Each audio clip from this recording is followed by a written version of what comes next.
1956 Buick Century convertible. It's a 322 nailhead V8. We made a couple modifications to it, to the radiator, because we didn't want it to overheat going through the desert. So we added a mechanical electric fan to go along with the mechanical fan, and we added some misters to it because being in the car during the day, it gets really, really hot. So Sean added some misters to it so we could cool down.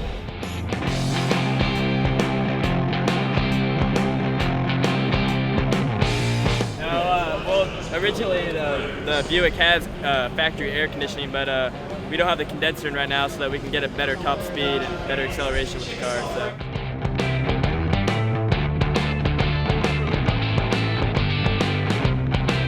Practice.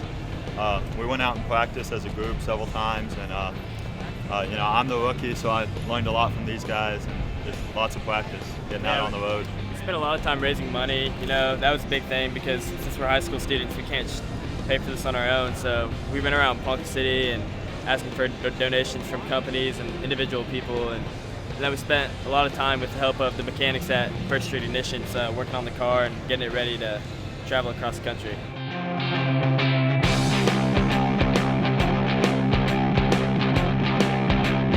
Yeah, we've had a lot of support compared to past years.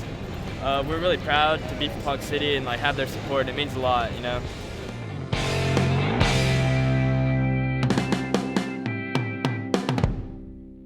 Yeah, we post a lot of stuff on social media about the race. We're communicating with our friends back home the whole time, and everybody wants to know where we're at and what we're doing, and we kind of let them know how we're doing and if we're winning or not, and how much fun we're having.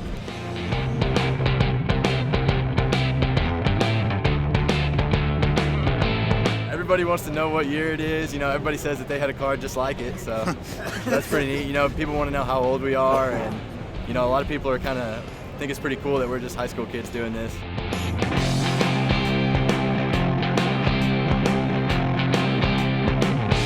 Absolutely. Maybe if one day I can come back and have my own team, that'd be great. That'd be ideal. That's something I'd always want to do. I don't know if I'll be able to do it again next year, but I'm just savoring this time I have on the X Cup, enjoying it while I can.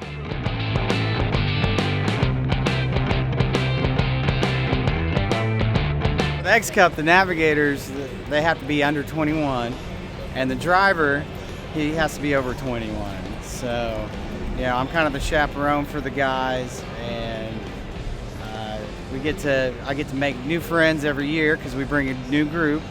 And so I end up with new friends, even though they're a little bit immature sometimes, they're still good friends.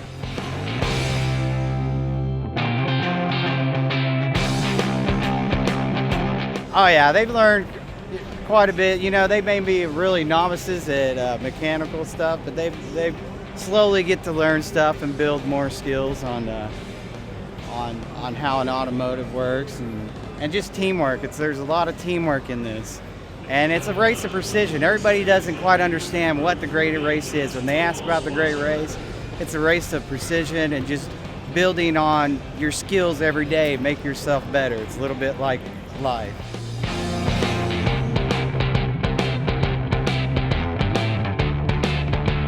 I think winning the trophy run by far is beating all the other X Cup teams. Yeah.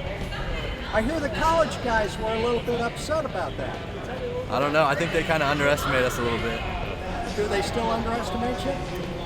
They shouldn't. I don't think so anymore.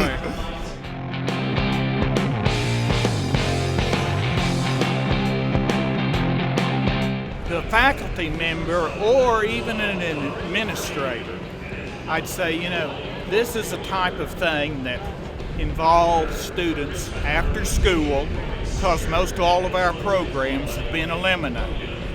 Key thing is to find a faculty member that really has their heart into a car and wants to culture that car, is willing to give up a little bit of time after school or whenever is feasible.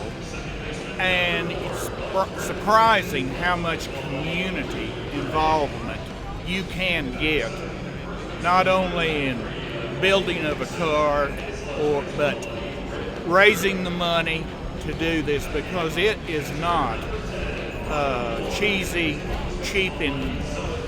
endeavor just for lodging, food, and fuel is about $12,000. Have you gotten some help from outside organizations like ACA? Oh yes, that was nice. AACA was great. That helped really come out. And Great Race helps out by finding a sponsor for us to pay the $1,500 entry fee. I build electronic ignitions for antique cars, and the company we deal with, they threw in $1,000. We have a doctor in town, and he is always good for $2,500. Let me ask you, JD, how many years have you been doing this? Too long, but More than you can count on one hand? now, since 1998. I came back from a canoe race in '97. My mentor in Ponca City, Dr. Bob Gibson, said, I found something you need to take boys on. And that started it. How many students have you put through the program? I would guess there's been about 50.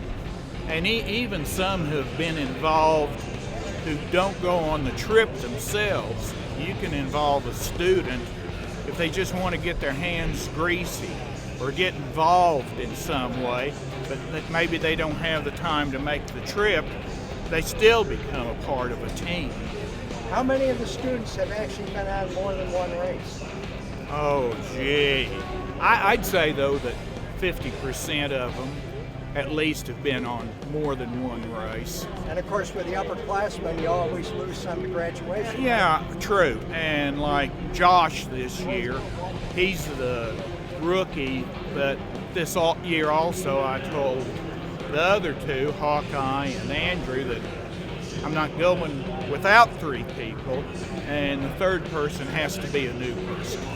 This is the way you keep involvement with new people.